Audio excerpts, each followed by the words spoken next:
নমস্কাৰ আজি আপোনালোকৰ বাবে কিছুমান ছুটি সেন্টেন্স লৈ এই ভিডিওটো প্ৰস্তুত কৰিছো যিবোৰ বাক্য আমি সচৰাচৰ ডেইলি লাইফত ব্যৱহাৰ কৰি থাকো আৰু আপোনাক যদি কোনোবাই এনে ধৰণৰ ইংলিশ বাক্য কয় আপুনি যাতে সহজে বুজি পায় সো ইয়াত যিবোৰ বাক্য ইনক্লুড কৰিছো গুটেবোৰ বাক্য খুব ইম্পৰ্টেন্ট হয় আমি ডেইলি লাইফত সদায় ইউজ কৰি থাকো আৰু বহুতো পেৰেন্টছে মোক ফোন কৰিছিল যে মোৰ লৰাটোক বা মোৰ ছোৱালীজনীক মই কেনেদৰে ইংৰাজী শিকাম সো তাৰ বাবে আপোনালোকে এই ভিডিওটো আৰম্ভণিৰ পৰা শেষলৈকে চাওক এই বাক্যবোৰ আপোনালোকে লৰা ছোৱালীৰ লগত ইউজ কৰক আৰু যদি আপুনি বেসিক লাৰ্নাৰ্ছ হয় বা আপুনি ইংৰাজী ক'বলৈ শিকি আছে আপুনি ইংৰাজী বুজিবলৈ যত্ন কৰি আছে তেনে ক্ষেত্ৰত আপোনালোকৰ বাবে এই ভিডিওটো খুব ইম্পৰ্টেন্ট হ'ব আৰু খুব ইন্টাৰেষ্টিং হ'ব সো আহক এটা ভিডিওটো আৰম্ভ কৰো আৰু ভিডিওটো আৰম্ভ কৰাৰ আগত আপোনালোকক এটা ৰিকুৱেষ্ট কৰো আপোনালোকে যিমান পাৰে ভিডিওটো শেয়াৰ কৰিব যাতে অসমৰ প্ৰত্যেকজন ছাত্ৰ ছাত্ৰীয়ে ইংৰাজীৰ এই কথাবোৰ শিকিব পাৰে আৰু ভিডিওটো লাইক কৰি যাবলৈ সমুলি নাপাহৰিব আৰু যদি চেনেলটো সাবস্ক্ৰাইব কৰে প্লিজ সাবস্ক্ৰাইব কৰিলে অল নটিফিকেশন অন কৰি ল'ব সো আহক এটা আমি সেন্টেন্সখিনি এটা এটাকৈ চাবলৈ আৰম্ভ কৰো আমাৰ লিষ্টৰ প্ৰথম বাক্যটো চাওক প্ৰথম বাক্যটো কি কৈছে get off me get off me মানে কি গেট অফ মি মানে হল মোৰ গাৰ পৰা হাত অতৰাই দিয়া সো তেনেকুৱা ক্ষেত্ৰত আমি বাক্যটো কৈছো গেট অফ মি মানে মোৰ গাৰ পৰা হাতখন অতৰাই দিয়া এটা চাওক দুই নম্বৰ বাক্যটো কি কৈছে I don't have an appetite I don't মোৰ নাই কি নাই I don't have মোৰ নাই কি নাই an appetite মোৰ ভোক নাই তেনেকুৱা ক্ষেত্ৰত মই বাক্যটো কৈছো I don't have an appetite এটা তিন নম্বৰ বাক্যটো কি কৈছে I don't feel like eating মানে হল মোৰ খাবৰ মন যোৱা নাই তেনেকুৱা ক্ষেত্ৰত আমি বাক্যটো কৈছো I don't feel like eating মানে মোৰ খাব মন যোৱা নাই এটা চাও নেক্সট 4 নম্বৰ সেন্টেন্সটো কি কৈছে It was a foolish of me এইটো মানে মোৰ এটা মূৰ্খামি আছিল It was a foolish of me এইটো মোৰ এটা মূৰ্খামি আছিল সো তেনেকুৱা ক্ষেত্ৰত আমি বাক্যটো কৈছো It was a foolish of me এটা চাওক নেক্সট সেন্টেন্সটো কি কৈছে You are still here মানে তুমি এতিয়াও ইয়াতে আছা সো তেনেকুৱা ক্ষেত্ৰত আমি বাক্যটো ক'ব পাৰো You are still here তুমি এতিয়াও ইয়াতে আছা এটা সব নেক্সট সেন্টেন্সটো কি কৈছে be still মানে কি এই বাক্যটো সব be still আমি কিছুমান লৰা ছোৱালী কওঁ be still মানে স্থিৰে থাকা লৰচৰ কৰি নাথাকিবা স্থিৰে থাকা তেনেকুৱা ক্ষেত্ৰত মই বাক্যটো কৈছো be still মানে হল স্থিৰে থাকা এটা সব নেক্সট 7 নম্বৰ সেন্টেন্সটো কি কৈছে I am fed up with you মানে কি I am fed up with you মানে মোৰ তোমাৰ লগত আমনি লাগিছে আৰু তেনেকুৱা ক্ষেত্ৰত মই বাক্যটো কৈছো I am fed up with you আপোনালোকে এই বাক্যখিনি মোৰ লগে লগে প্ৰেক্টিস কৰি যাওক আপোনালোকে কৈ যাবলৈ যত্ন কৰক সো আপোনালোকে এনেদৰে বিভিন্ন বাক্য বনাবলৈ যত্ন কৰক I am fed up with you মোৰ তোমাৰ লগত আমনি লাগিছে বা আমি যদি পাষ্টত কওঁ I was fed up with you মোৰ তোমাৰ লগত আমনি লাগিছিল সো তেনেকুৱা ক্ষেত্ৰত আমি fed up wordটো ব্যৱহাৰ কৰিব পাৰো এতিয়া চাও আমি নেক্সট সেন্টেন্সটো কি কৈছে don't talk childish এই বাক্যটো childish মানে সৰু লৰা নিচিনা কথা নকবা don't talk childish আমি কেতিয়াবা লৰা ছোৱালী কওঁ বা অন্য মানুহক কওঁ যে সৰু লৰা ছোৱালী নিচিনা কথা নকবা তেনেকুৱা ক্ষেত্ৰত আমি বাক্যটো কম don't talk childish মানে সৰু লৰা ছোৱালী নিচিনা কথা নকবা 10 নম্বৰ সেন্টেন্সটো কি কৈছে don't lean your head on my shoulder don't lean মানে কি lean মানে হল হাওলাই দিয়া তুমি মূৰটো হাওলাই নিদিবা don't lean your head তোমাৰ মূৰটো হাওলাই নিদিবা on my shoulder মোৰ কান্ধত তোমাৰ মূৰটো আউজাই নথবা তেনেকুৱা ক্ষেত্ৰত আমি বাক্যটো কৈছো don't lean your head on my shoulder মোৰ কান্ধত তোমাৰ মূৰটো হাওলাই নথবা সো এনে ধৰণে আমি বিভিন্ন বাক্য ক'ব পাৰো এটা সব নেক্সট সেন্টেন্সটো কি কৈছে an idea struck me মানে কি মোৰ মানে মাইন্ডত এটা আইডিয়া খুন্দা মাৰিছিল সো খুন্দা মাৰিছিল মানে কি আইডিয়াটো আপোনাৰ মাইন্ডলৈ আহিছিল সো তেনেকুৱা ক্ষেত্ৰত এই বাক্যটো আপুনি ক'ব পাৰে যে an idea came to me ক'ব পাৰে বা আপুনি ক'ব পাৰে an idea struck me so এটা সব 12 নম্বৰ এক্সাম্পলটো কি কৈছে I recall that আমি ৰিমেম্বাৰৰ সলনি ইয়াত ৰিকল্ড ইউজ কৰিলো I recalled মানে মনত পেলোৱা সো তেনেকুৱা ক্ষেত্ৰত মই বাক্যটো কৈছো I recalled that মই হেতু মনত পেলাব পাৰিছিলো সেইটো মই মনত পেলাব পাৰিছিলো তেনেকুৱা ক্ষেত্ৰত মই বাক্যটো ক'লো I recalled that এটা চাওক 13 নম্বৰ সেন্টেন্সটো কি কৈছে go on your way মানে তুমি নিজৰ ৰাস্তাত যোৱা তুমি মানে আতৰি যোৱা সো ধৰক মোৰ ওচৰলৈ কোনোবা এজন আহিলে মই কৈছো যে go on your way মানে মোৰ ওচৰৰ পৰা আতৰি যোৱা মানে তোমাৰ যিটো ৰাস্তা তাত তুমি গুছি যোৱা সো তেনেকুৱা ক্ষেত্ৰত মই বাক্যটো কৈছো go on your way এটা সব 14 নম্বৰ এক্সাম্পলটো কি কৈছে I didn't get you. I didn't get you. এই বাক্যটো I didn't get you. এই বাক্যটোত মই understander হলনি মই get use কৰিলো. I didn't understand you নকৈ মই কলো I didn't get you. I didn't get you. মানে মই তোমাক বুজি নাপালো, মই তোমাক বুজি পোৱা নাছিলো। সো তেনেকুৱা ক্ষেত্ৰত বাক্যটো কলো I didn't get you। বা মই ক'ব পাৰো মই এতিয়া তোমাক বুজি পালো, মই এতিয়া বুজি পালো, তেনেকুৱা ক্ষেত্ৰত কম I got you। I got you। I got you মানে মই তোমাক বুজি পালো। I didn't get you মানে মই তোমাক বুজি পোৱা নাছিলো। এটা সক নেক্সট সেন্টেন্সটো কি কৈছে I'm getting angry। I'm getting angry। এই বাক্যটো সক I am getting angry আমি ব্যৱহাৰ কৰিলো। সো এই বাক্যটো সক I'm getting মোৰ কি হৈছে, মোৰ খং উঠি আহিছে বুলি কোতে মই কেনেদৰে কম, মই কম যে I'm getting angry। I am getting angry মানে মোৰ খং উঠি আহিছে। এটা সক 16 নম্বৰ সেন্টেন্সটো কি কৈছে let him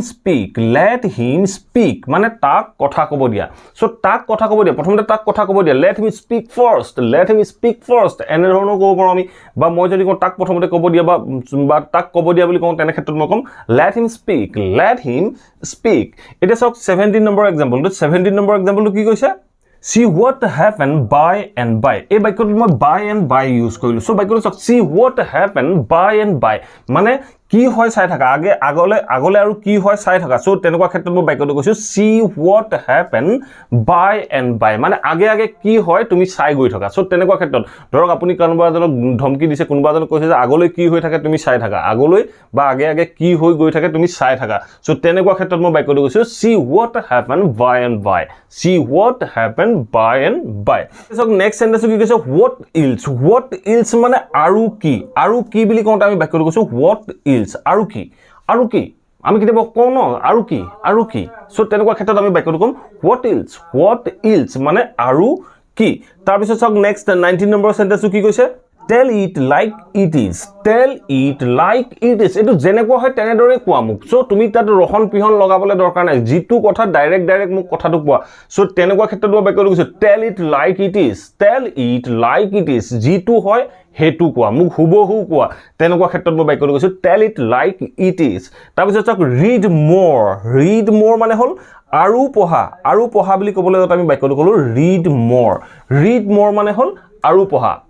আমি যদি কওঁ তুমি যিমান পঢ়া তুমি আৰু পঢ়া, তুমি আৰু পঢ়িলে আৰু পাৰিবা। read more আৰু পঢ়া বুলি কওঁতে আমি read more ক'ব লাগিব। সো নেক্সট সেন্টেন্সটো চাওক কি কৈছে why not মানে কিয় নহয়। সো আমি কেতিয়াবা কওঁ ন তুমি এইটো কৰিলানে বা আপুনি মোক এইটো কৰি দিবনে, মই কম কিয় নিদিম আপোনাক ডেফিনেটলি কৰি দিম। সো তেনেকুৱা ক্ষেত্ৰত কম মই why not definitely I will help you। why not I will help you কিয় নহয় মই আপোনাক সহায় কৰিম। তেনেকুৱা ক্ষেত্ৰত আমি why not ব্যৱহাৰ কৰিব পাৰো। এতিয়া চাওক নেক্সট সেন্টেন্সটো কি কৈছে don't cross your leg। এই বাক্যটো don't cross your leg মানে সদায় মনত ৰাখিব don't cross your leg মানে হ'ল কেতিয়াও পিছ পুলুকা নামাৰিবা। আপোনাক ধৰক কিবা এটা কাম দিলে আপুনি পিছ পুলুকা মাৰিলে, তেনেকুৱা ক্ষেত্ৰত মই বাক্যটো আপোনাক ক'ব পাৰো যে don't cross your leg মানে পিছ পুলুকা নামাৰিবা। তাৰপিছত চাওক নেক্সট সেন্টেন্সটো কৈছে যে come to work মানে কি কামলৈ আহা, কাম কৰিবলৈ আহা বা কামলৈ আহা। তেনেকুৱা ক্ষেত্ৰত আমি বাক্যটো কৈছো যে come to work কামলৈ আহা। য'ত আপোনাৰ ল'ৰাটোক আপুনি কামলৈ পঠাইছে তেনেকুৱা ক্ষেত্ৰত ক'ব go to work মানে কামলৈ যোৱা। সো এতিয়া চাওক নেক্সট সেন্টেন্সটো কি কৈছে don't go on foot মানে খোজকাঢ়ি নাযাবা, খোজকাঢ়ি যাবলৈ মানা কৰিছো। সো তেনেকুৱা ক্ষেত্ৰত কৈছো don't go on foot মানে খোজকাঢ়ি নাযাবা। সো নেক্সট সেন্টেন্সটো কি কৈছে come by bus মানে বাছত আহা। ধৰক আপুনি কোনোবা কৈছে যে আপুনি বাছতে গুচি আহক বা বাছত আহক। সো তেনেকুৱা ক্ষেত্ৰত আপুনি বাক্যটো ক'ব come by bus মানে বাছত আহা। নেক্সট সেন্টেন্সটো কি কৈছে come in time মানে সময়মতে আহা। তুমি সময়মতে তুমি অফিচলৈ আহিব লাগে। সো তেনেকুৱা ক্ষেত্ৰত আমি ক'ব you should come in time বা সময়তকৈ আগত আহিব লাগে। come in time মানে সময়ৰ ভিতৰত আহিব লাগে। on time মানে একুৰেট টাইমত পাবহি লাগে। সো তেনেকুৱা ক্ষেত্ৰত আমি in time কৈছো come in time সময়মতে আহা। সো এতিয়া চাওক নেক্সট সেন্টেন্সটো কি কৈছে my head itches মোৰ খজুৱাইছে। মই যেতিয়া ক'ম যে মোৰ খজুৱাইছে, খজুৱাৰ কাৰণে আমি itches ৱৰ্ডটো ব্যৱহাৰ কৰোঁ। itching মানে হ'ল খজুৱতি। সো আমি সেই বাক্যটোত ইউজ কৰিছো my head itches মূৰটো খজুৱাইছে। এতিয়া চাওক নেক্সট সেন্টেন্সটো কি কৈছে বেণ্ড ফৰৱাৰ্ড মানে আগলৈ হাউলি যোৱা সো আপুনি ধৰি লওক আপোনাৰ ল'ৰাটোক কৈছে যে অলপ হাউলি দিয়া আগলৈ হাউলি দিয়া তেনেকুৱা ক্ষেত্ৰত আপুনি ক'ব পাৰে যে বেণ্ড ফৰৱাৰ্ড মানে হ'ল আগলৈ হাউলি দিয়া তাৰপিছত চাওক নেক্সট সেন্টেন্সটো কি কৈছে আই ডোন্ট মাইন্ড মানে মই বেয়া নাপাওঁ আপুনি ধৰক মোক কিবা এটা কৈছে যে স্যাৰ আপোনাক এইটো কম বা দাদা আপোনাক এইটো কম আপুনি বেয়া পাব নেকি মই কৈছো যে মই বেয়া নাপাওঁ আই ডোন্ট মাইন্ড মানে মই বেয়া নাপাওঁ সো এটা চাওক নেক্সট সেন্টেন্সটো কি কৈছে ডোন্ট হেট হাৰ মানে তাইক বেয়া নাপাবা তাইক ঘৃণা নকৰিবা বা তাইক ঘৃণা নকৰিবা সো তেনেকুৱা ক্ষেত্ৰত আমি বাক্যটো ক'ব পাৰো যে ডোন্ট হেট হিম সো এনেদৰে আমি বিভিন্ন বাক্য ক'ব পাৰো don't hate her don't hate him you shouldn't hate them তুমি সিহঁতক বেয়া পোৱাটো উচিত নহয় তেনেকুৱা ক্ষেত্ৰত আমি বিভিন্ন বাক্য হেট ইউজ কৰি বাক্যবোৰ ক'ব পাৰো এতিয়া চাওক নেক্সট সেন্টেন্সটো কি কৈছে ডোন্ট লেট হাৰ গো তাইক যাবলৈ নিদিবা ধৰক আপোনাৰ মায়ে কৈছে যে তাইক যাব নিদিবা তাক আপোনাৰ ভণ্টিক হেফালে যাব নিদিব সো নিদিবা তেনেধৰণে কৈছে তেতিয়া আপুনি কেনেদৰে ক'ব আপুনি ক'ব যে don't let her go there তাইক তালৈ যাবলৈ নিদিবা সো এনেধৰণে আমি বিভিন্ন বাক্য ক'ব পাৰো এতিয়া চাওক নেক্সট সেন্টেন্সটো কি কৈছে I do study মই আগতেও কৈছো যে I do read এনেধৰণে বিভিন্ন বাক্য আমি কৈছিলো সো I do study মানে হ'ল মই পঢ়ুৱেছোন মই কৰোৱেছোন মই তোমাক ভাত বনাই দিওৱেছোন I do cook food মই ভাত বনাওৱেছোন এনেধৰণে আমি বিভিন্ন বাক্য ক'ব পাৰো আপোনালোকে এই সেন্টেন্সবোৰ শিকিছে এই সেন্টেন্সবোৰৰ লগত আপোনালোকে অন্য ধৰণৰ বিভিন্ন সেন্টেন্স বনাবলৈ যত্ন কৰক এটা চাওক নেক্সট সেন্টেন্সটো কি কৈছে ব্ৰিং এ লিটল মোৰ মানে আৰু অলপমান লৈ আহাচোন আৰু অলপমান আনি দিয়াচোন সো তেনেকুৱা ক্ষেত্ৰত আমি বাক্যটো ক'ব পাৰো যে ব্ৰিং এ লিটল মোৰ মানে আৰু অলপ আনাচোন তাৰ পিছত চাওক নেক্সট সেন্টেন্সটো কি কৈছে don't do so in future মানে ভৱিষ্যতে আৰু এনেকুৱা কাম নকৰিবা এতিয়া যি কৰিলা আৰু নকৰিবা আৰু তেনেকুৱা ক্ষেত্ৰত আমি বাক্যটো কৈছো don't do so in future বাক্যটো মনত ৰাখি ল'ব সো আমি কেতিয়াবা কওঁ যে don't do it in the next time এনেধৰণে কওঁ বা আমি যদি ভৱিষ্যতে নকৰিবা বুলি ক'ব লগা হয় তেনে ক্ষেত্ৰত আমি বাক্যটো ক'ব পাৰো যে don't do so in future এটা চাওক নেক্সট সেন্টেন্সটো কি কৈছে don't talk nonsense এই বাক্যটো চাওক don't talk nonsense মানে কি don't talk nonsense মানে মূৰ্খামি কথা নকবা মূৰ্খৰ নিচিনা কথা নকবা মূৰ্খামি কথা নকবা তেনেকুৱা ক্ষেত্ৰত আমি বাক্যটো ক'ব পাৰো যে don't talk nonsense মূৰ্খৰ নিচিনা কথা নকবা বা মূৰ্খামি নিচিনা কথা নকবা এটা চাওক নেক্সট সেন্টেন্সটো কি কৈছে I have nothing to say মোৰ আৰু নাই I have nothing মোৰ একো ক'ব লগা নাই nothing to say মোৰ ক'ব লগা একো নাই I have nothing to say মানে মোৰ ক'ব লগা একো নাই এটা চাওক নেক্সট সেন্টেন্সটো কি কৈছে say in my ear মোৰ মানে কাণত কোৱাহি মই কথাটো তুমি মোক কিবা এটা কলা মই শুনি নাপালো মই কৈছো যে মোৰ কাণত কোৱা সো তেনেকুৱা ক্ষেত্ৰত মই বাক্যটো কৈছো যে say in my ear মানে মোৰ কাণত কোৱা এটা চাওক নেক্সট সেন্টেন্সটো কি কৈছে you are out of control কেতিয়াবা আমি কওঁ না you are out of control মানে তুমি কন্ট্ৰোলৰ বাহিৰত তোমাক আৰু কন্ট্ৰোল কৰিব নোৱাৰি তেনেকুৱা ক্ষেত্ৰত আমি বাক্যটো ক'ব পাৰো যে you are out of control এটা চাওক নেক্সট সেন্টেন্সটো কি কৈছে are you done মানে কি তোমাৰ হ'লনে সো ইয়াত কোৱেশ্চন মাৰ্ক হ'ব লাগিছিলে are you done তোমাৰ হ'লনে সো তেনেকুৱা ক্ষেত্ৰত আমি বাক্যটো কৈছো যে are you done যদি মই কওঁ মোৰ হ'ল তেনে ক্ষেত্ৰত আমি বাক্যটো কেনেদৰে ক'ম আমি ক'ম যে yes I am done হয়